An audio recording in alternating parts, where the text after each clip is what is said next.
Pode começar? Olá pessoal, estamos mais uma vez aqui, agora batendo um papo com a Marina Fagali, que é gerente de Relações Públicas Institucionais do Grupo Utilis e também que compôs o painel Explorando a Tokenização, Soluções Reais e Inovadoras. Marina, seja muito bem-vinda aqui mais uma vez no podcast que está acontecendo agora diretamente do Criptorama, né? Esse podcast promovido pela São Paulo Negócios e a AB Cripto, que a gente tem esse objetivo de estender um pouco mais a discussão do que foi falado nos palcos, né, trazer um pouco mais também dessa discussão sobre a tokenização e as suas aplicações no mundo real, para que isso fique de uma forma um pouco mais clara para as pessoas, né, para que a gente consiga atingir ali talvez o setor tradicional, que ele consiga enxergar os valores que a tokenização traz para a gente. Então eu gostaria primeiro que você se apresentasse um pouco mais e falasse um pouco de como que você está enxergando hoje, de o que vocês discutiram nesse painel que poderia trazer de insights para o setor tradicional e também para setores inovadores hoje da economia. Legal, Renan, obrigada pelo convite, um prazer estar aqui, um prazer falar sobre isso. Acho extremamente importante exatamente a gente tornar mais acessível esse conteúdo e esse debate. É tudo muito novo, né? E eu acho que a gente inclusive abordou um pouco disso no painel, exatamente o quanto esse mercado ainda precisa de uma certa educação, precisa de um entendimento mais aprofundado e às vezes 45 minutos de painel ali com 4 pessoas, a gente não consegue aprofundar tanto. Bom, como você mencionou, eu sou gerente de Relações Públicas do Grupo Utilis aqui no Brasil, né, Relações Públicas e Institucionais. E o Grupo Utilis, na verdade, é uma empresa fundada em Malta, tá, que nasceu em 2018 e viu um boom muito grande ali, 2019, 2020, com o momento da pandemia, que foi um momento muito desafiador, porque a gente enxergou uma oportunidade no setor esportivo através do uso da tecnologia blockchain, né, da necessidade de inovação. Naquele momento, o que a gente entendeu é que os clubes eles tinham uma necessidade de aproximar um pouco mais dos torcedores, globalizar um pouco mais esse relacionamento com os torcedores e, ao mesmo tempo, encontrar novas linhas de receita, né? Tem muitos clubes que já têm aí consolidados os seus programas de sócio-torcedor, mas mesmo esses programas, eles tinham uma certa limitação e eles são muito vinculados a algo físico, né? Analógico, que é o jogo, é o estádio, é a sua presença ali. E para além disso, né, a gente vive hoje num mundo globalizado em que as pessoas de qualquer lugar do mundo querem muitas vezes ter acesso às coisas, aos benefícios, aquela relação, aquele clube, o futebol. Principalmente, né, o nosso carro-chefe, a gente trabalha com esporte em geral, mas o futebol ele tem esse elemento, o esporte tem esse elemento da paixão, né? É um produto diferente, porque você não deixa de consumir porque o seu time perdeu, porque o seu lutador preferido tomou um nocaute, você continua torcendo o tempo inteiro. Então, só que, ao mesmo tempo, ela é uma relação que ainda era muito unilateral, né? Então, o torcedor, o fã, ele dá muito para a instituição e ele sentia falta de receber mais. E com a evolução da tecnologia, com a globalização, essa atenção e essa paixão começou também a ser dividida. Então a gente foi entendendo assim, olha, é um mercado enorme, que é o setor esportivo, sim, que movimenta trilhões de dinheiro, mas tem como a gente tornar ele mais eficiente, tanto para aumentar a receita, quanto para tornar o uso mais inteligente de tudo que você tem ali, do ecossistema, né, para distribuir melhor todos esses benefícios, que não necessariamente são benefícios financeiros. E aí, foi muito curioso nesse painel também, compor esse painel, porque eu estava acompanhada de 2 grandes figuras do mercado tradicional de ativos financeiros, né, inserido na tokenização. Então, vamos falar de tokenização de crédito, vamos falar de tokenização de ativos, mas no nosso caso, a gente trouxe essa possibilidade de tokenizar algo que é menos tangível, que é o relacionamento, né? Que é a paixão. Que é essa paixão, né? É algo até imaterial, que você não consegue colocar ali num objeto ou uma coisa desse tipo, né? Exato, mas que ao mesmo tempo, aí eu te pergunto, né? Qual é o real valor das coisas? E aí eu acho que a gente começa, através da tokenização, a mensurar um pouco isso, porque talvez para mim, a camisa de um clube X que eu torço tem um valor e para você ela tem outro.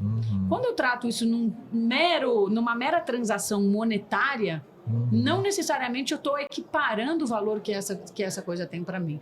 Né? Eu acho que quando a gente insere esse relacionamento numa blockchain e tokeniza isso através dos fan tokens, né, que são tokens de utilidade, eu estou devolvendo para o fã do esporte algo que ele deseja muito, que é uma relação cada vez mais próxima. Dentro do nosso modelo, quanto mais você se engaja com o seu time, mais recompensas você ganha. É um programa de loyalty também, aí 3.0, né? Só que com isso a gente consegue dar escala, a gente consegue dar globalização, porque hoje a gente lançou recentemente o Global Fan Report, que é um estudo, né, sobre os fãs de futebol ao redor do mundo. Legal. Que você vê, tem um monte de brasileiro hoje que o clube do coração nem é um clube brasileiro. Né? Tá É um vendo Real só? Madrid, é um Barcelona e vice-versa. Não tem Os clubes... fronteiras a paixão, né? Exato. Eu mesma, assim, né, torço para um clube e morei fora durante um período. Eu vi meu clube ser campeão e eu não morava no Brasil.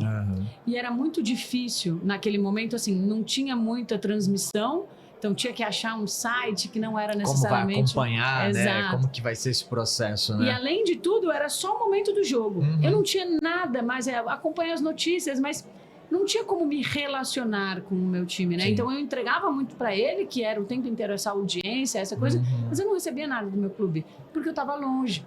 Sim. Né?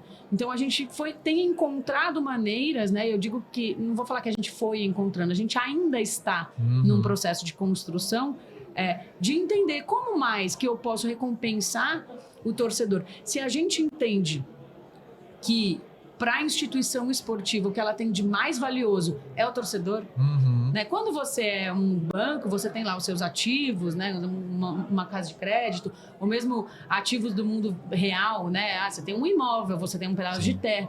Aquilo é o seu bem, o seu patrimônio. Qual é o patrimônio real de um clube de futebol ou de uma escuderia de Fórmula 1? Torcedor. É a paixão desse torcedor. É isso que gera receita. Né? Ele monetiza em cima disso. Então, eu preciso tokenizar esse ativo. E aí eu consigo tanto monetizar ele de uma forma, eu acho que mais equilibrada entre as duas pontas. Sim. Então, o clube ganha, a instituição ganha e o torcedor ganha. Quanto, ao mesmo tempo, inserir todas essas instituições dentro do universo de tecnologia e blockchain, que também abre uma infinidade de oportunidades de eficiência tecnológica. Né? Então, programabilidade de sistemas, interoperabilidade, outras coisas que a gente consegue oferecer. Tem muita coisa, né? Então, quando você olha para a tokenização, ela consegue acessar diversos setores da economia ou da vida do cidadão. Então, a gente pode falar desde a economia tradicional, a uma paixão, a outras utilidades que a tokenização pode trazer, e ainda está num processo muito incipiente, né? Muito novo. Então, está sendo descoberto ainda muitas novas aplicações da tokenização. Eu lembro de estar ouvindo um pouco do painel de vocês estavam comentando até, inclusive, da tokenização dentro do poder público, né? O quanto que poderia gerar de eficiência dentro dessa máquina, o quanto que poderia ser benéfico. Enfim, eu acho que é uma imensidão de aplicações, e eu acho que a nossa missão enquanto São Paulo Negócios dentro do desenvolvimento da criptoeconomia é também levar mais informação para o setor tradicional, para que eles conheçam, desmistificando um pouco o que é a tokenização, o que pode ser feito através, ou seja, de um processo onde ele vai monitorar toda a sua operação, seja utilizando isso como uma nova fonte de receita através da tokenizando a paixão do seu usuário, do seu cliente, enfim, eu acho que tem um monte de outras possibilidades, levando dentro do poder público, você gerando mais segurança, mais transparência, uma série de benefícios que a tokenização pode trazer, né? Não, completamente. Acho que isso foi até uma fala que o Daniel puxou no painel, né? E eu corroborei, que é sobre a eficiência. Eu acho que a gente vive hoje, né? Falando do setor de negócio, setor corporativo em geral, e mesmo o setor público, uma pressão muito grande por fazer receita. Isso, inclusive, tem sido um debate quando a gente fala sobre corte de gastos, né, do poder público. Todo mundo querendo fazer muita receita, né? A empresa quer vender mais, o poder público quer arrecadar mais, tá bom. Mas e se em vez da gente olhar só para a nova linha de receita, que é um caminho legítimo e importante, mas e se a gente olhasse para uma eficiência de despesas, né? E se eu tiver uma forma, e se eu te apresentar hoje aqui no seu negócio, uma forma que você vai gastar menos tempo e menos dinheiro para fazer a mesma coisa e ainda fazer ela com mais assertividade, né? Isso a tecnologia blockchain junto com a tokenização consegue fazer isso, né? Exato. Né? Então hoje, não sei, trazendo para o universo, né, do esporte, que a gente conversa muito na Tiles, a gente tem, por exemplo, quando você tem uma programabilidade de sistemas, hoje os clubes de futebol, eles padecem muito de uma questão que eles têm diversos fornecedores para diferentes aspectos do negócio, complexo que é uma instituição esportiva. Então eu tenho geralmente um fornecedor de tecnologia para a etiqueteira do jogo, um outro fornecedor de tecnologia para o site do clube, um terceiro fornecedor para o app e um quarto para o e-commerce. Sim. E se eu quiser, por exemplo, como clube, criar uma promoção em que a pessoa que comprou no meu e-commerce vai ganhar um ingresso para o jogo X, se ela comprou acima de tanto. Você né? cria possibilidades de outras utilizações. Só que para você fazer esse intermédio, pensa que são 2 fornecedores diferentes de tecnologia. Então eu preciso ir lá, tenho uma LGPD, eu tenho um tratamento de dado por trás de tudo isso. Como é que eu digo quem é que comprou aqui que está elegível a ganhar esse ingresso e dou esse ingresso e garanto que a pessoa que está esse ingresso, está usando esse ingresso, é a pessoa que fez a compra? Agora, se você tem tudo isso dentro de um ambiente de blockchain, você cria um contrato inteligente que atesta se a pessoa comprou tantos nesta data, nesta loja, ela está elegível ao ingresso. Isso em frações de segundo nessa validação. De segundo. Você Exato. não precisa passar por uma série de processos e verificações. Ela nem precisaria, na verdade, acessar o ingresso em si. Ela poderia chegar na etiqueteira e escanear a carteira dela.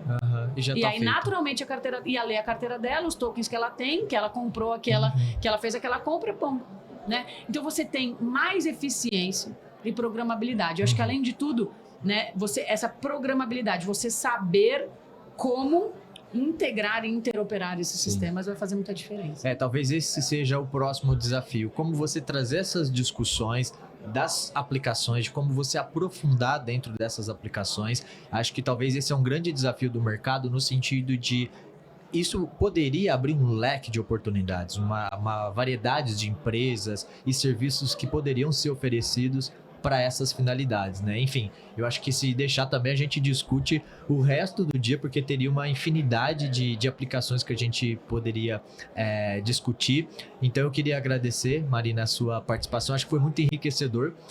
A gente sempre gosta de trazer o tema tokenização na vida real, né? O que acontece na tokenização no dia a dia, as possibilidades, o que já está sendo feito para as pessoas terem noção e dimensão do que vem acontecendo. E quando eu digo as pessoas, tanto a população para entender, o que você acabou de falar, utilização de uma carteira. Como que eu vou usar uma carteira? Isso talvez será um próximo desafio de deixar isso mais comum. A gente até falou numa entrevista anterior aqui, junto com o pessoal, falando sobre a democratização da Web3, de como que você vai deixar isso de fácil acesso para as pessoas, né? E para as empresas olharem para isso, tipo, peraí, a tokenização pode ser uma ferramenta para o meu negócio, ela pode facilitar o meu negócio, ela vai me gerar segurança, enfim, de todas essas possibilidades de aplicações que você acabou comentando aqui, né? Então acho que são desafios que o mercado talvez vai passar, que vai ser muito enriquecedor, né? Para desenvolver ele ainda mais e ter novos negócios, novas empresas apresentando sobre isso. Completamente, Renan. Eu acho que eu falei, né? Eu falo muito isso também. A gente, na verdade, entendeu uma oportunidade de trabalhar com uma paixão mundial, né? Que é o futebol, que é o esporte como um todo, exatamente para democratizar esse acesso. Talvez muitas pessoas tenham fan tokens e elas nem sabem o que é cripto. E nem operam cripto, nem sabem o que é blockchain. Eu gosto de usar uma frase para encerrar aqui também, que eu acho muito relevante, que é: a tecnologia, ela só vai ser bem sucedida quando o consumidor final usar sem saber que está usando. Né? Que não precisa ficar explicando o que é aquilo ali. Exato. Né? O que eu preciso fazer pro fã de esporte, eu quero que ele entenda o benefício que ele tem, uma vez que ele está dentro desse ecossistema, né, que ele faz parte disso. Para as empresas que estão no intermédio, aí sim, entender essa eficiência, entender todas as possibilidades, né? Eu acho que a gente está começando a navegar nesse universo, né? Tem muita coisa acontecendo, tem uma regulação que eu acho que vai trazer muita segurança jurídica também. Mas acho que o mais importante que a Web3 traz, que a blockchain traz e que a tokenização traz, é essa democratização de acesso. Né? Hoje, o fan token, eu não preciso ser uma marca multimilionária para conseguir patrocinar um time. Mas se eu quiser fazer uma iniciativa em Web3 e conectar com o fan token daquele time, o time vai continuar ganhando dinheiro porque ele ganha receita a partir da venda do fan token. Sim. E, ao mesmo tempo, eu não preciso ter um caminhão de dinheiro. Eu posso ser só uma pizzaria de bairro querendo fazer uma promoção para os torcedores que estão aqui comemorando o título do clube deles, né? Exatamente. Então, são coisas simples. Isso daí é o que a gente precisa trazer, né? Mais informação sobre o que está sendo discutido e então mais uma vez reforçando, a gente está falando aqui diretamente do Criptorama 2024, né, no podcast da São Paulo Negócios, que tem esse objetivo de gerar esse conhecimento, de deixar depois isso disponível para que as pessoas consigam acessar e consigam se alimentar desse conhecimento e de uma certa forma a gente continue desenvolvendo o ambiente, né, a criptoeconomia na cidade de São Paulo, que já é uma referência em concentração de empresas, geração de negócios dentro dessa temática, né? Perfeito. Tá certo, gente. Obrigado. A gente vai ficando por aqui e tem mais conteúdo que vai ficar rolando por aí. Obrigada, Obrigado, Renan. tchau, Tchau, gente. Deu.